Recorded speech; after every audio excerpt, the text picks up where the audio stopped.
Savina from the OnPoint Channel, and we're here in Mobile, Alabama. We're doing a prayer walk with the Next Generation Movement, and we're here to just stop the violence. There's too much going on in our communities, in Alabama, in the world. So we're trying to start a movement here in Alabama.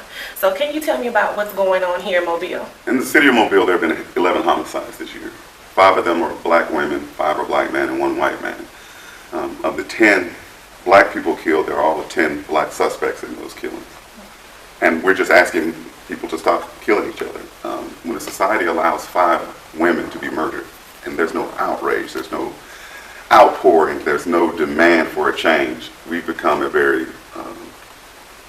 tone deaf, or we've become just insensitive to death now. We've normalized it, and in black neighborhoods, we just accept that's what black people do. And I'm tired of it. A 15-year-old girl died a few weeks ago from a gunshot wound, suffered at the hands of a black man, and not a word. No one's mad about it. They ran it on the news a couple of days, but I'm not going to let anyone forget her. And so it just made me angry. I mean, it physically made me angry, and I had to do something. I can't sit silently by while black men in the city of Mobile, black men between the age of 15 and 35 are committing 75% of the crimes. Wow. Burglaries, robberies, rapes, murders, you name it. And we don't want to talk about it. When I say we, black people don't want to admit there's a sickness and evil of subculture of gun violence permeating in our homes that make black men feel like it's okay to shoot each other, and now even kill women. 5 black women murdered by black men this year. What do you think is causing this? It seems like a culture now. It's not just something that's happening.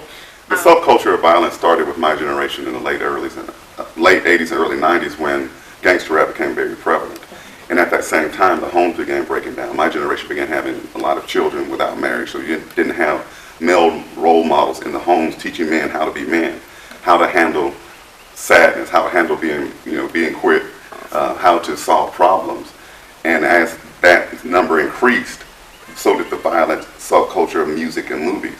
So now these boys are confusing anger and hatred with thought. You're somehow justified the more angry you become. And as they became more angry, they had to back it up with something. So now they need a gun to back it up. And you fast forward to 30 years where we are now. This is the culmination of a lot of boys not being taught how to be men, not shown how to deal with their emotion, not how to control their emotion, how to reason things out, or talk things out, or walk away from things. True. If I'm a young punk, which they are if they're carrying a gun, I have a gun, I don't ever have to leave. I got a gun. That's true. So that's my default mode. And I don't blame it solely on music and television. I blame the homes for breaking down and not teaching boys the proper way. I blame politicians for not calling it out. I blame church leaders for not going into where these things are occurring. There's plenty of blame to go around, but more than anything, I blame the black boys who are doing it. They know it's wrong. If they didn't know it's wrong, once they shot somebody, they remained there.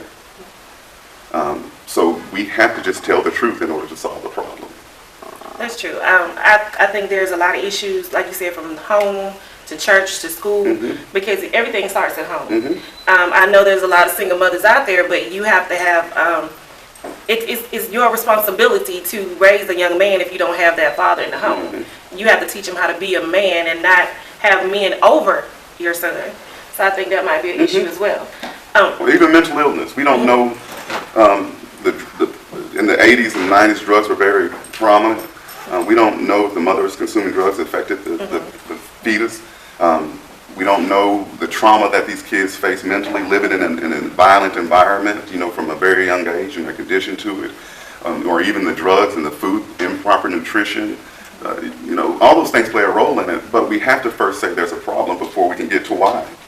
If we're still saying racism, white people, and cops are creating 10 black deaths in the city of Mobile, we're fooling ourselves. That's true.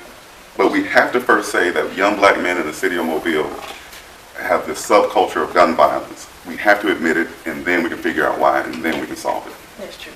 Now, Reverend Finkley, what do you think the churches could do? I really appreciate the fact that you're starting it here at your church at Ebenezer here in Mobile. What do you think the churches can do? Because I know growing up myself, if a child didn't have a father or a mother, the women in the church or the men in the church became their mother and father. So what can the churches do now? I really think, Ms. Peterson, we have lost a sense of purpose as it relates, and I specifically want to hone in on my colleagues and I. As Brother Young is saying, I don't want to pass the buck on anybody else other than taking responsibility for ourselves. And as pastors, oftentimes we come in on Wednesdays, we come in on Sundays, and we're totally detached from the community. Just frankly speaking, we're totally detached from the community. We've lost a sense of going to the local stores and knowing the children that stay next to the church. And as a result, we've seen, even in the church, we've seen children lose respect even for church grounds and for church pastors. There were times when we were growing up that you would not curse on church grounds, or use profanity, should I say, on church grounds. But that's not the case anymore. We've lost that. There were times when you would not litter on church grounds. We've lost all of that. And I think my colleagues and I, we share some of the blame. And so as a result, I'm here to say not so. I think we can start from somewhere. I'm an optimistic person, so I always believe that it's never too late. And so here it is. Here's where we start. And I'm ready to put match my walk with my talk. And that's actually why I'm here today. Okay. And see, a lot of people are wondering why a prayer walk. Well, if you look back in history and time, walking was one of the most positive things that the black community could have done in the community. But now we look at prayer walking as being something that's negative, something that won't do anything. What do you feel about this prayer walk, gentlemen? What do you feel like this can actually do? Do you think it'll spark a fire? Do you think it'll go back into the civil rights movement, into people to realizing that we have to make a change in our community? Well, I always believe that it starts with attitude. As you can see, we're oozing with attitude. We've become frustrated with what we're seeing in our communities. But it ends in action. It's not enough to say we have a problem with it. So we must make our action match the attitude or the frustration that we have, or the disgust that we have with it. And the only way I know spiritually, our Brother Young can speak from his profession, but spiritually, prayer. Prayer has always been the nucleus or the galvanizer of the black community. When we couldn't do anything else, we prayed. True. When we didn't have money to pay bills, we prayed. When we didn't have meals to put on the table, we prayed. In some kind of way, God has brought us, and I don't believe that God has brought us this far to leave us.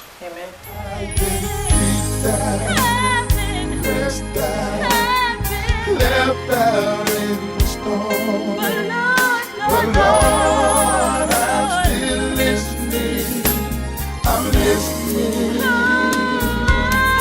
I've been beat down, pressed down, left out in the storm, but Lord, I'm still listening.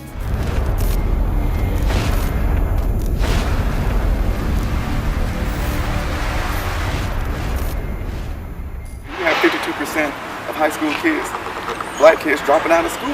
Now you can't read, write, and count. And even if you graduate, we have 9 failing schools in Mobile County School District, all of them predominantly black. Now if you graduate, you still can't read, write, and count. How can you get a job? You're unemployable. You know, it's time out for that. If I can just reach one. It ain't about just reaching one. I'm trying to reach the community. And the one that you think that's not listening is probably the one that's listening the most. But we got to start there. Just one. That's our responsibility.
So can you tell everyone how they can get in contact with the Next Generation Movement? And then also, Mr. Young, can you give your information after he finishes?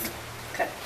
Next Generation Movement is a movement started by Bishop Seth O of the African Methodist Episcopal Zion Church, a movement to reach children and young adults, to take a pledge to be gun-free, drug-free, and jail-free, and to create a culture of nonviolence and peace.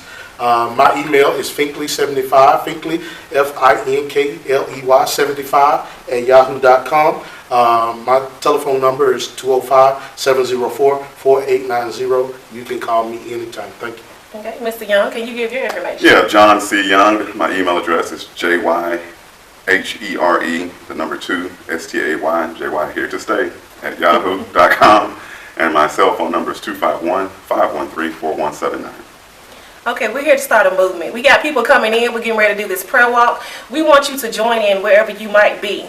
If you have issues and problems, you have violence going on in your community, we are here to help you.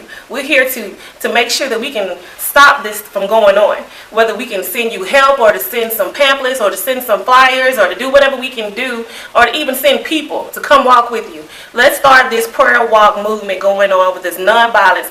We need our kids to realize that love is better than violence, that God is way better than violence, that peace is better than violence. So we're here at the Next Generation Movement and for peace and nonviolence, and we hope you join us.